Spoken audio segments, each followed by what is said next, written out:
let's be perfectly clear. Biden care is not enough. It will never be enough. I've already said it before. We'll go more into it tomorrow, but, public option healthcare systems are largely unsuccessful because they create tiered systems in which your access to healthcare is heavily abridged and reduced in quality, not just naturally in the way that a single payer system with supplementary healthcare would do, right? There's just an organic, obviously richer people will have access to better healthcare even in a single payer system with supplemental healthcare. But the problem with the public option is that it incentivizes the artificial tiering of the system, that intentionally public option systems with a full-on private alternative are going to be disempowered specifically for the purpose of incentivizing people to purchase private healthcare.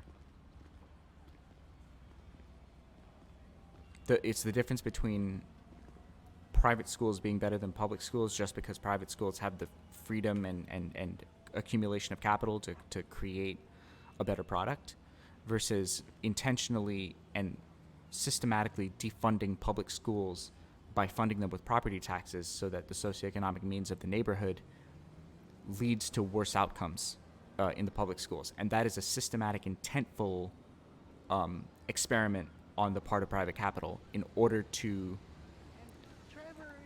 force people to go to the private option. So yeah, it's the same principle with healthcare, right? There is a Come on then, Floyd, what you got for me? Come on, shift's about to start. There's a natural, disparity of access Here comes the soup. I gotta check in. that is largely Remember, positive Floyd, in the sense This that could go real wrong, real quick.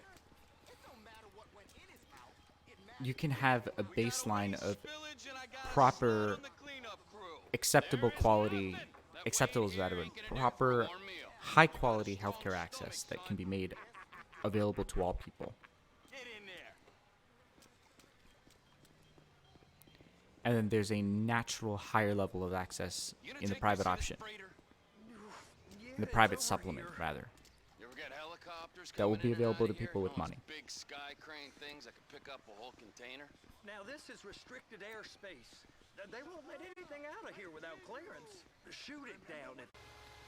And obviously, I'm not a fan of that outcome in my ideal world. Any innovation, any level of enterprise in, medical technology is immediately available to everyone at an affordable price. Trevor! And attach it. But unfortunately, there is, that, to some extent, that monopoly is the price you pay for having the technology in the first place. And I think that that's not universal, but there is some extent to which it's going to be true. I'm going up the gantry. There is plenty of enterprise that does happen effectively on public funding, and I think that, people with a more than pragmatic allegiance to capitalism will often overstate the necessity of private capital for innovation and, understate the power that public funding for enterprise can have. But to some extent, it is necessary, for sure. I'm not going to jump down there. But to some extent, there are going to be vaccines and drugs, particularly improvements on an existing treatment, that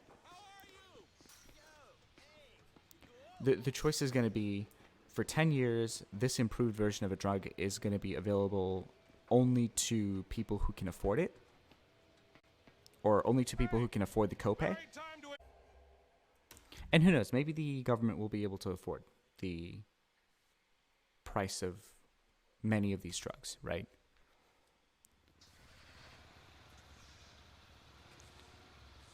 it's probably pretty important for us to address environmental factors that lead to excessive numbers in diseases like, you know, in heart disease, in diabetes, in asthma, and also food allergies, right? Like things like inhaler, asthma medication, EpiPens, diabetes medication, insulin. Time to admire the view. I've been waiting on a crane driver nearly an There's going to be some extent to which you'll have to accept monopoly pricing for a drug that you wouldn't have if not for the patent incentive, obviously. And a lot of that can be circumvented by like just reducing the incidence of diseases like diabetes and asthma, which is a different issue, right? Like, and we have to dismantle so many issues in medicine as well, like healthcare racism, the intense amount of fat phobia in the medical profession that makes it very difficult to give really like actual proper guidance and advice on dietary health, because doctors have like this obsession with using weight as a catch-all metric instead of saying like, let's pinpoint these points of like your cholesterol needs to be lowered, your blood sugar needs to be lower, you're hypoglycemic, right? Those are much better indicators of dietary health. And those are cultural issues that seriously need to be addressed. And then we can start addressing real problems like, you know, all of the health issues caused by obesity and problems with blood pressure and sodium overload, and we can start talking about asthma.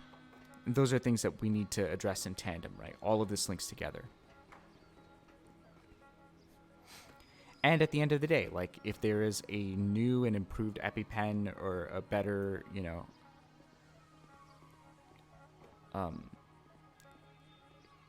a better drug that exists. Oh, I forgot to take the picture. A better drug that has just been innovated. That's going to be a drug that hopefully the government can afford to pay the patent price on.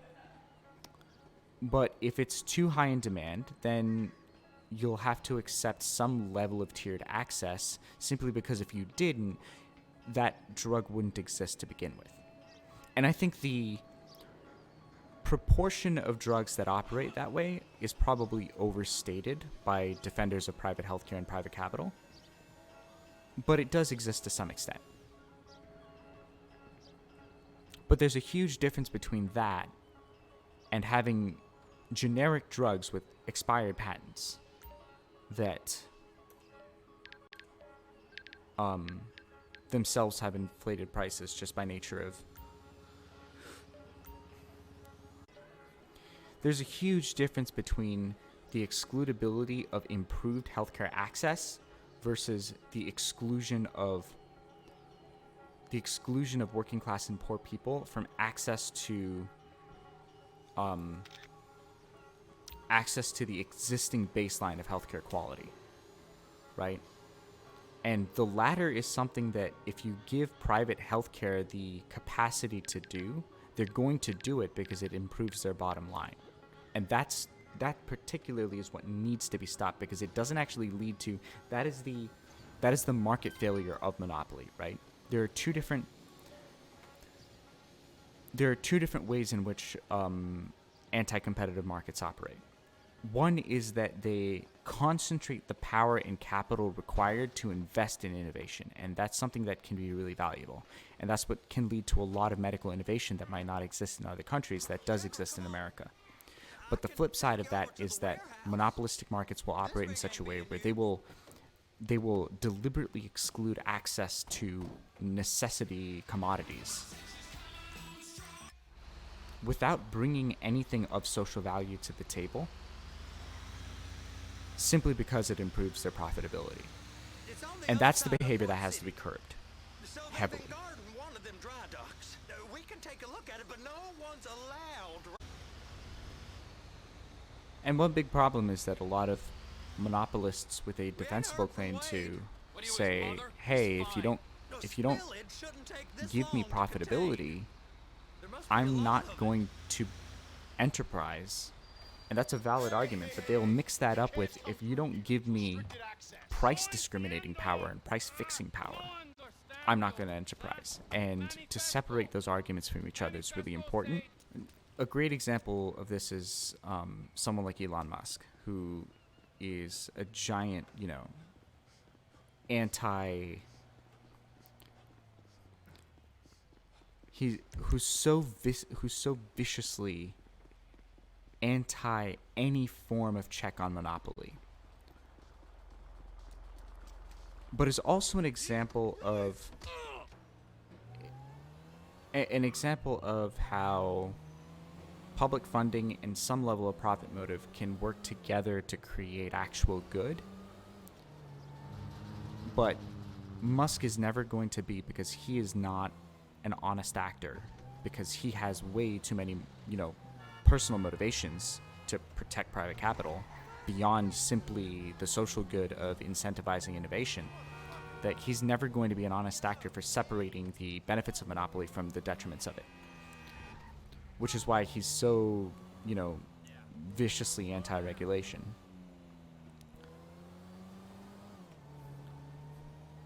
So you can never trust the, you can never trust the people motivated by profit to make honest arguments about it, because ultimately they're going to make arguments toward their bottom line.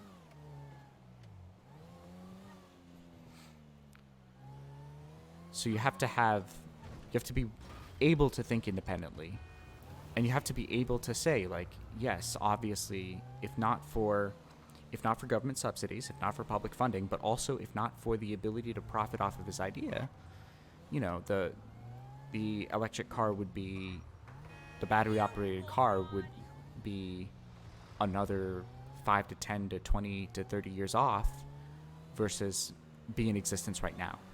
And that's a material benefit for society. Because the sooner that technology is invented, the sooner that patent expires, and that's an extra 5 years, an extra 3 to 5 years that the general public gets with battery operated cars. That's an extra amount of time that we spend building the infrastructure to charge those cars, which is actually very, very important, right? It's not just the patent that counts. It's the time that we spend building the supercharging stations, making sure that they're accessible so that by the time the public has access to that kind of technology, that the infrastructure is there for them to be able to afford it as well. That they don't have to go to like one of 2 points in their state in order to charge their Tesla. So those are all important, right? But when Musk isn't going to make the extremely compartmentalized argument of like, these are the specific points of power that I need in order to provide the most social benefit to society. He's just going to say that, like, if you don't give me complete unchecked monopoly power and political power on the basis of my billions of dollars, I'm not going to do anything or build anything or create anything or provide any benefit to society. Which is, it's literally, billionaires are the same as regular people, who are the same as children, who are the same as animals, right? When we don't get what we want, we throw a tantrum. And that's exactly what he's doing. That's exactly what he'll do. But at the end of the day, like, human behavior works in a slightly more complex and predictable way than that, and there are certain things that people will adjust to. And one of it is not having total market failure level monopoly power. What in the name of all things holy? And it's the same thing with pharmaceutical companies, which is my main point. So yeah, don't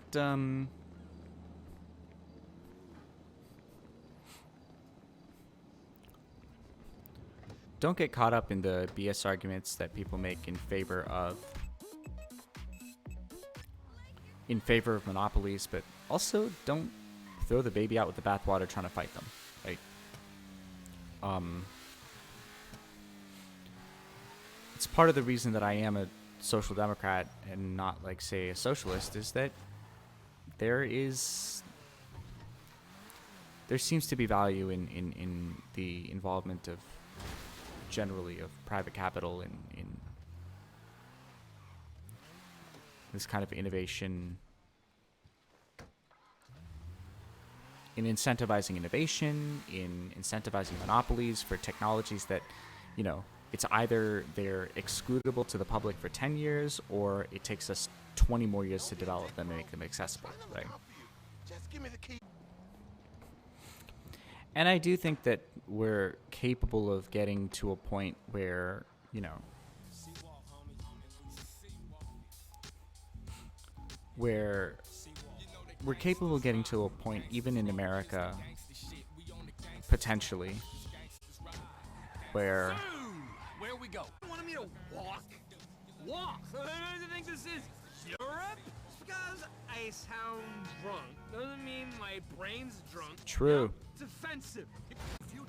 I do think it's possible to gradually de-escalate the profit motive, but I'm sure it will still be there. I think that a lot of social democracies in the EU have been very successful at ultimately fixing profits to a socially equitable level where they can incentivize innovation without, and that's something that can happen over time, and if it can't happen, it'll also show organically, right? But, you know, for the time being, obviously, let's continue allowing markets to operate, right? Just give the public more negotiating power by consolidating it into a single payer, right? And I think that's the most feasible sense, right? That's the most feasible, partly because it still manifests through the operation of a free market. It's just single payer versus it's a monopsony operating in tandem with an what is essentially an oligopoly of pharmaceutical companies, and everyone has negotiating power. They're, you know, companies are free to say there are prices at which they are not willing to innovate, and there are going to be drugs that will either say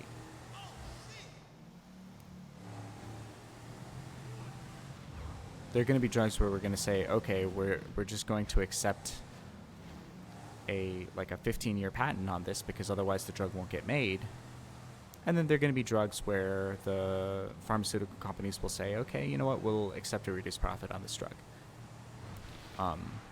Or simply that drug will be easier to produce or just in lower demand such that the government can simply afford to charge a low copay on a high-cost drug.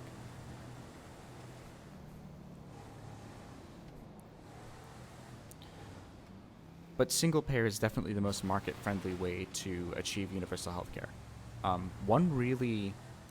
So we'll go more into healthcare over the coming weeks for sure. I'm going to compile some readings and start focusing on really, really, really getting educated on different healthcare systems.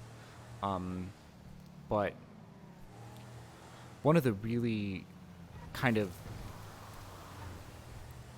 I don't want to call it stupid.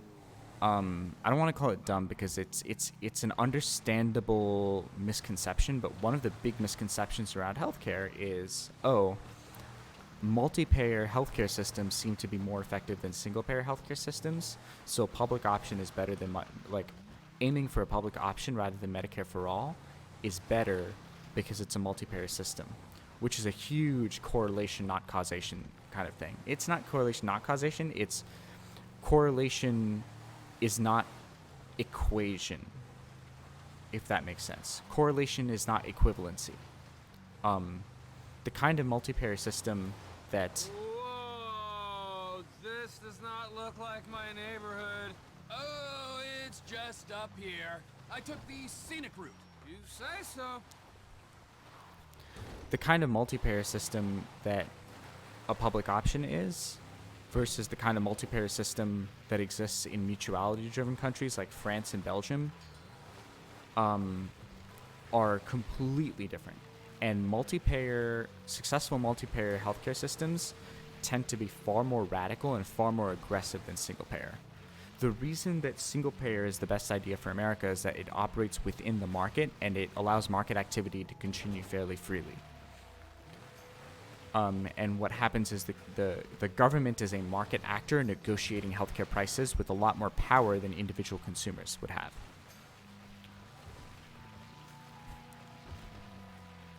And since the government is not a profit-motivated actor the way the HMOs are, its actions are more properly clear and honest as a consumer of healthcare, as opposed to a middle person trying to maximize their own profits. But it operates within a free market. That's why single-payer healthcare is the most amenable to U.S. policy.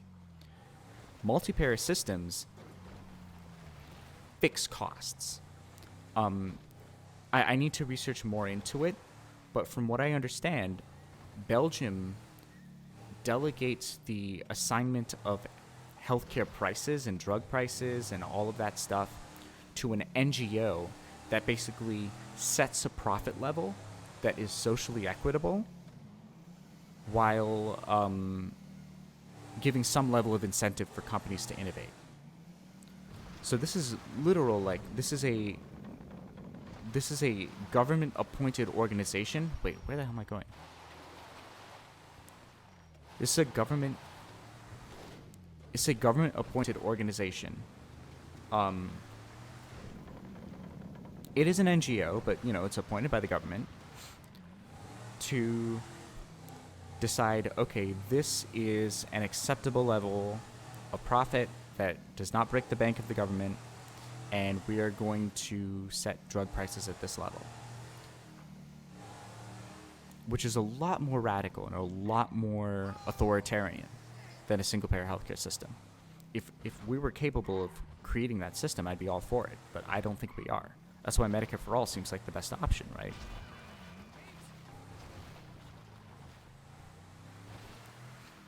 And I'm not sure how realistic free at the point of service is. I think it's a good thing to aim for. Premium free, definitely realistic. Deductibles are the most important, though. We need to get rid of deductibles. Deductibles are the dumbest thing. Like, I'm okay with copays. I think that copays are actually pretty apparent. Again, I have to look at, like, I have to really study this in Belgium, but, like, they seem to have been very effective in managing the flow of healthcare consumption and service. What do you got? What do you got? And they're fairly equitable. More lonely hitchhikers for you. So yeah, I do think copays are actually potentially a pretty effective managing tool. Only thing is that they have to be managed equitably, right? That, like, you know, there are certain, once you have a universal system and you have a minor expense that can be means tested away, you can have people applying to have copays waived.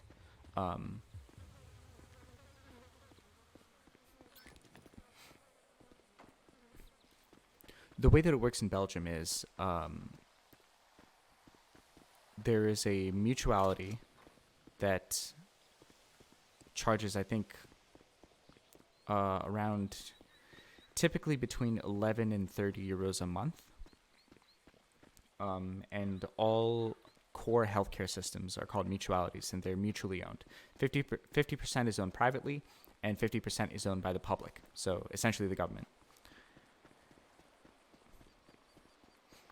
These mutualities will set premiums, and those premiums, so the public half is funded by the taxpayers. The premiums go to the companies. And the premiums are between 10 and 30 euros a month. I'm not sure exactly what the pricing scheme is, but something around that amount. In addition to that, you'll have typically a $20 to $30 copay on every doctor's visit you have. Which obviously, like, that's going to be... So over the course of the year, you'll probably pay like 100 euros in a year for medical services. That amount will that amount will usually be reimbursed by employer insurance. Employers will then give you access to supplemental insurance that can reimburse you that amount as well. So your copays will typically be covered by supplemental private insurance.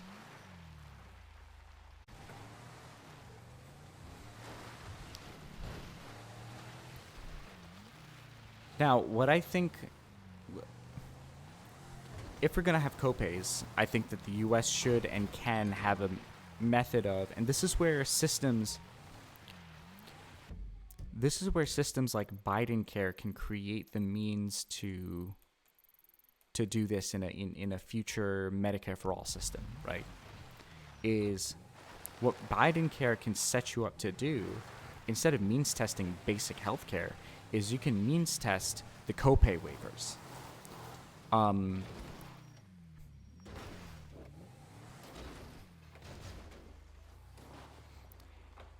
And even though means testing obviously is a barrier to entry,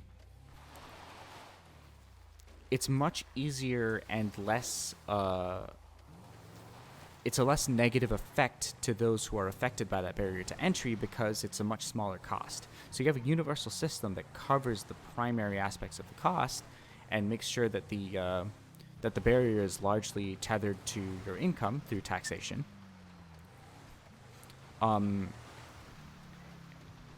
Which, you know, taxation is the ultimate, and taxation is the most effective means testing program.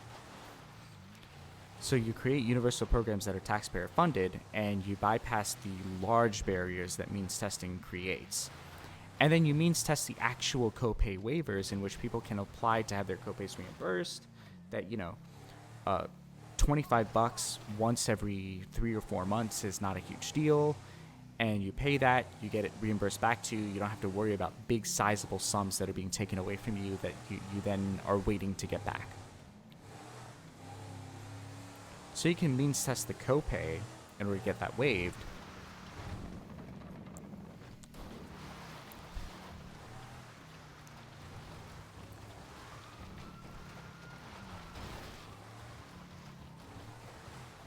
While keeping the universal system, the larger universal system, intact. So Medicare for All really is a less radical version of those multi-payer healthcare systems. And it's important to keep that in mind because a lot of people who don't understand healthcare, and I do think that most of them just don't understand healthcare. I don't think that people who defend public option over Medicare for All because multi-payer is better than single payer is like, I don't think that they're honestly, because the truth is I don't think most people are knowledgeable enough about healthcare to lie about it. At least in the center and the center left, right?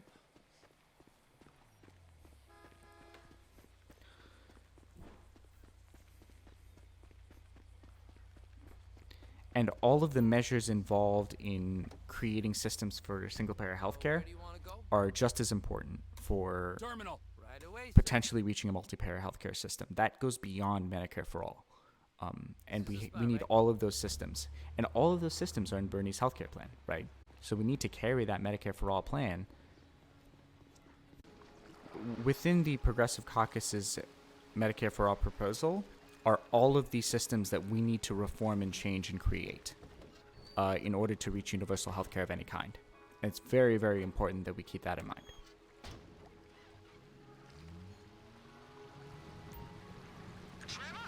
Floyd, I've got that submarine we talked about. You gotta help me store it for a few days. Over the coming weeks, I'm going to learn more about different systems in different countries. Definitely going to give a focus on France, Singapore as well, and the UK.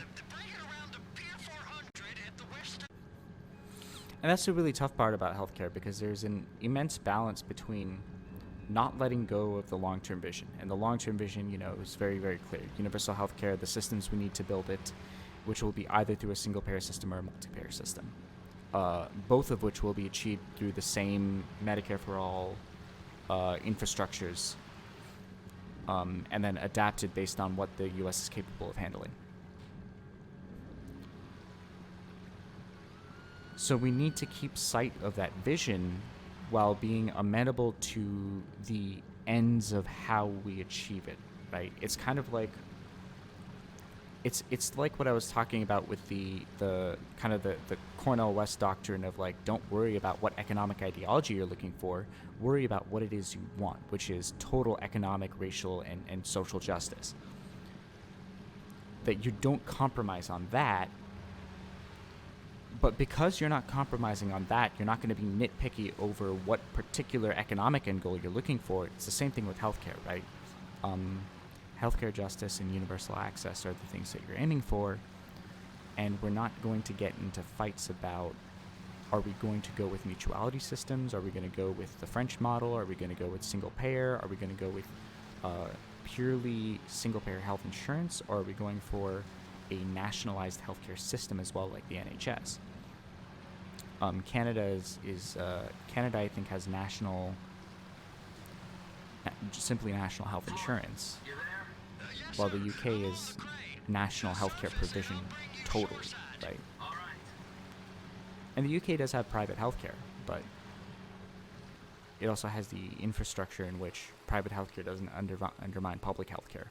That infrastructure doesn't exist in America, so that has to be kept in mind as well. So abolishing private healthcare, abolishing duplicate healthcare, while not necessary in the UK, will definitely be necessary in the US because of the overwhelming power, the overwhelming competitive power of private healthcare companies to jack up prices and overinflate prices just to maintain their monopoly. It's the same thing that companies with a lot of capital will do in order to gain their market share in other countries, is that they will flood money and lose money and lose money and lose money, knowing that once they control the market, they'll have the ability to profit off of it.